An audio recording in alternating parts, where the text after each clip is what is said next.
안녕하세요. 오늘 신문 1면 5월 19일 금요일입니다.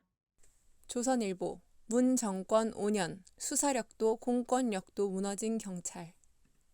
최근 민주노총의 1박 2일 노숙 시위를 통해서 서울 도심이 많이 혼란스러워지고 또 교통이 마비됐었죠. 경찰의 대응이 무기력하다는 비판이 나오고 또 경찰 내부에서는 수사력과 공권력의 붕괴가 거론되고 있다고 하는데요. 조선일보에서는 문재인 정부가 공권력을 무너뜨렸다라는 것에 초점을 두고 기사를 쓰신 것 같습니다. 한겨레입니다. 위헌, 허가제로 퇴행하나, 경찰청장 불법 전력된 집회 금지. 윤익은 경찰청장이 최근 민주노총 시위를 계기로 불법 집회 전력이 있는 단체의 집회를 제한, 금지하겠다는 방침을 밝혔습니다. 이렇게 경찰의 불법 집회 엄정 대응은 일관된 기조긴 하지만 청장이 직접 나서서 향후 집회 개최까지 제한하겠다는 의지를 피력한 것은 이례적이라고 하네요. 이에 민주노총은 논평을 내서 윤 청장의 브리핑은 윤석열 정부의 반노조 정책의 돌격대가 되겠다는 선언에 다름이 아니다 라고 비판을 했다고 합니다. 경향신문입니다. 노동혐오 드러낸 섬뜩한 보도폭력. 민주노총 건설노조 간부 분신 사망 사건과 관련해서 조선일보가 자살 방관 의혹을 제기한 것을 두고 최소한의 보도윤리조차 지키지 않은 2차 가해라는 비판이 커지고 있다고 합니다. 누군가를 낙인 찍는 기사를 내보내면서 당사자나 경찰 등을 통해서 최소한의 사실관계도 확인하지 않았다는 것입니다.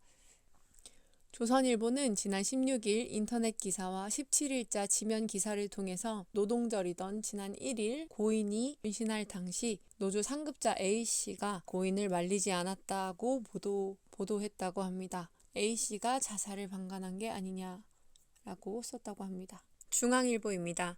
에어컨 저주에 요리되는 지구, 5년 내 3가지 복수 덮친다. 기후변화와 엘니뇨로 인해서 5년 안에 전 지구 평균 온도가 1.5도 이상 상승할 가능성이 크다는 경고가 나왔습니다.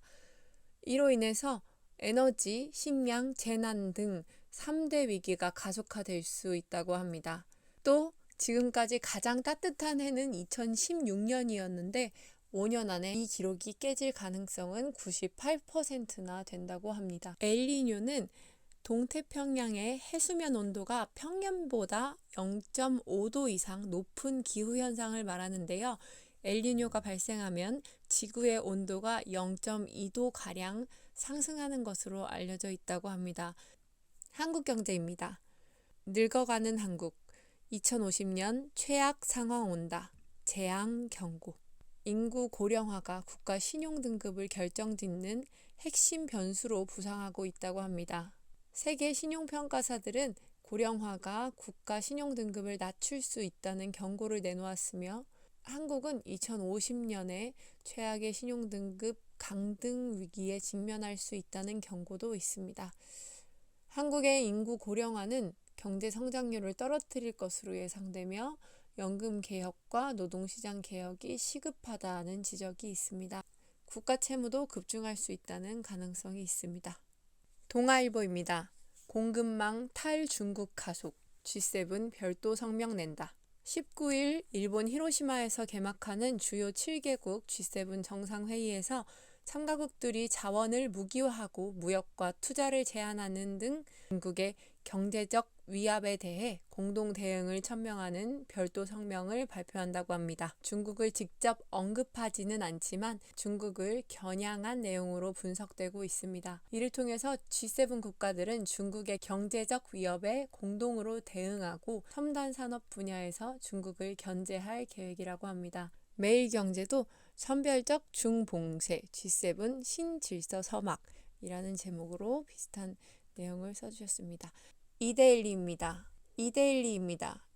포괄임금제 손본다. 가능 업종 구분해서 적용. 여당인 국민의힘이 노동계 최대 현안으로 떠오른 포괄임금제를 업종과 직무에 따라서 다르게 적용하는 개선 방안을 검토하고 있다고 합니다. 이를 위해서 관련 제도를 개선하고 일괄 폐지보다는 정보 조사를 기반으로 포괄임금의 적용 대상을 구분할 계획이라고 합니다. 강원일보입니다.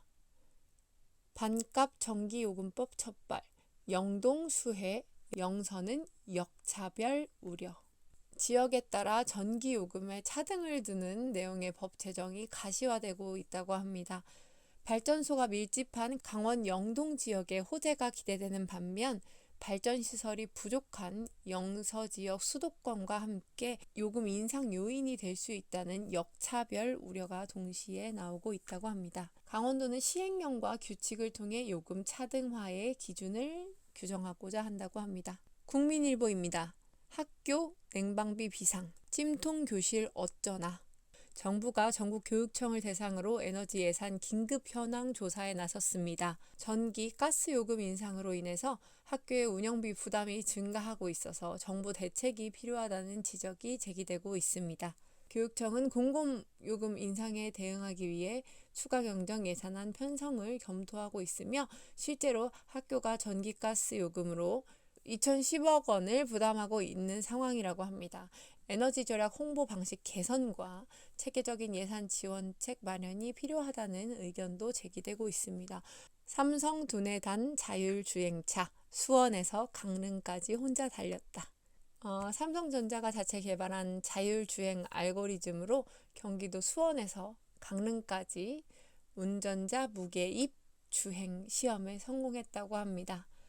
이로써 비상 상황을 제외하고는 운전자 개입 없이 자율주행 레벨 4를 실현하기 위해 필요한 선행 기술을 확보한 것으로 해석이 된다고 합니다. 이러한 성과는 삼성전자가 자율주행차 관련 허가를 받은 지 5년 만에 이루어진 것으로 알려졌다고 합니다.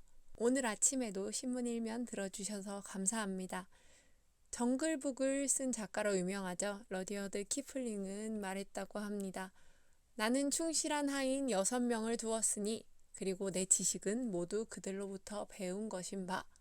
이 하인들의 이름은 언제, 어디서, 누가, 무엇을, 어떻게, 왜 라는 것들이다. 저도 언제 어디서나 이 6명의 하인들을 잘 생각하고 그들에게 배울 수 있도록 하겠습니다. 여러분 행복한 금요일 보내시고 또 행복한 주말 보내시면 좋겠습니다. 여러분 오늘 하루도 행복하세요. 감사합니다.